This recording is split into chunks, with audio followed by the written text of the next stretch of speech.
I'm Kelsey McCutcheon, and this is Patty Bobek and Christine Seiber, and we are graduate students from the University of Nevada in Reno, and we're here to tell you about a project that we did for our participatory journalism class during the spring of 2014. Our professor, Donica Mensing, is also here with us today, and the task that she gave us for the semester was to identify and try to solve a problem in our community using journalism. So our class was made up of a group of 11 students, all coming into the program from pretty different backgrounds and all with a variety of interests moving forward in journalism.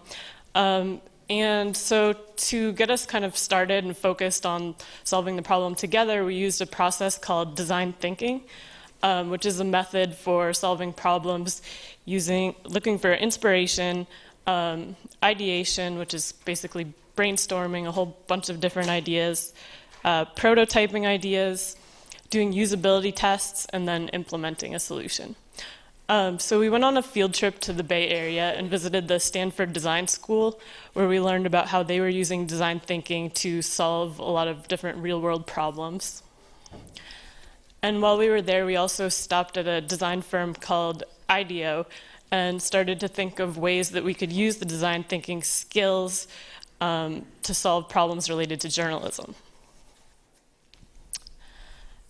So then, coming back to Reno and trying to come up with an idea for a problem that we could solve in our community, Reno traditionally has been known for gambling. And in recent years, there's been a big push within the city to kind of focus on a lot of the more positive things that are going on. We have a pretty active startup tech community that's beginning to form. We have a big university. We have an active outdoors community, a lot of new restaurants, and local businesses are opening their doors. So we all split up and went out into the community and talked to people about different problems that they saw and different challenges that they faced.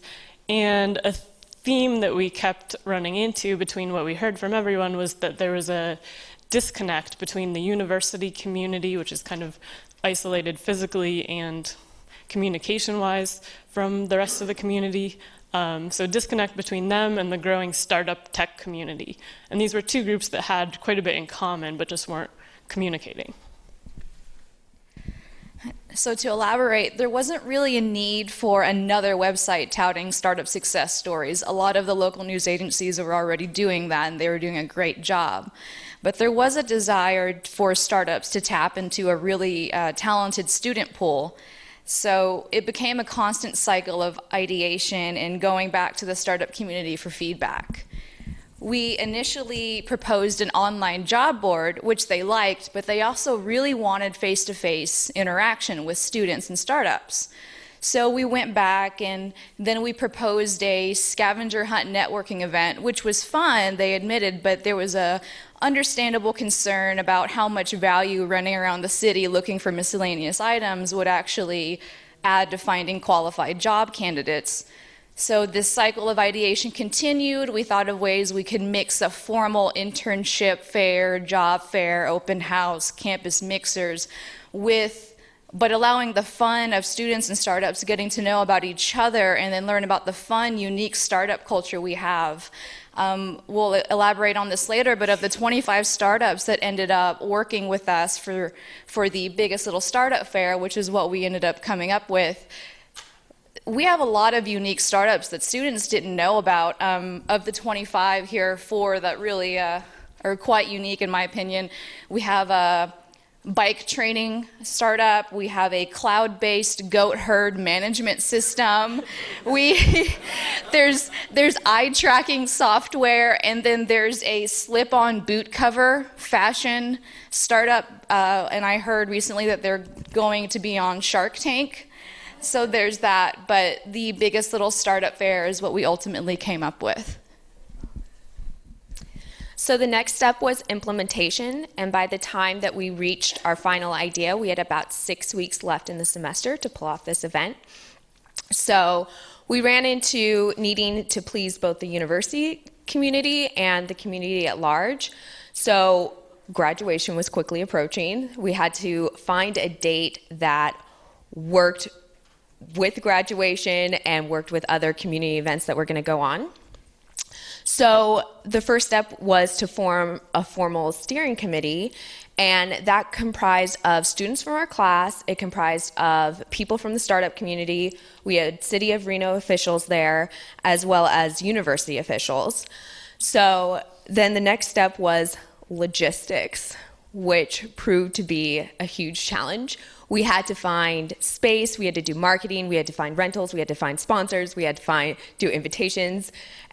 We ended up doing a website called UNR Tech Connect, which other students from our class wrote stories about the event. They wrote stories about the startups that were going to be a part of this.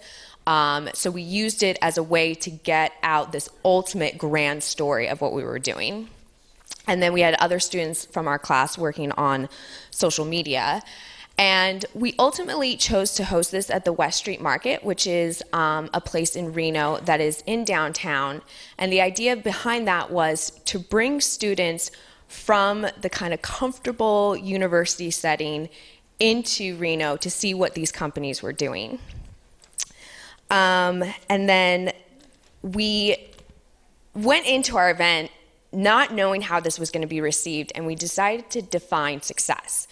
And success to us was we have these 25 startup companies connecting with 50 members of the student community and other community members. That was our goal, 50 people to show up to our event.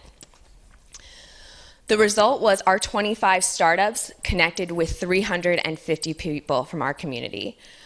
This included students from the university. We had high school students there. We had people wander off from the streets into our event, wondering what was going on. And we even had our president, Mark Johnson, come to our event.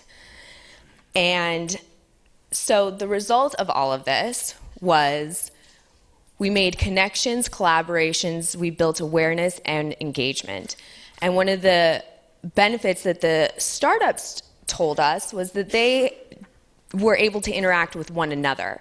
So not only were they able to interact with the community, but they were able to see what other startups in town were. And as Christine mentioned, we had everything from goat herd management to, boot rocks, which creates, fancy shoes. So we had a lot of different sort of people interacting with one another.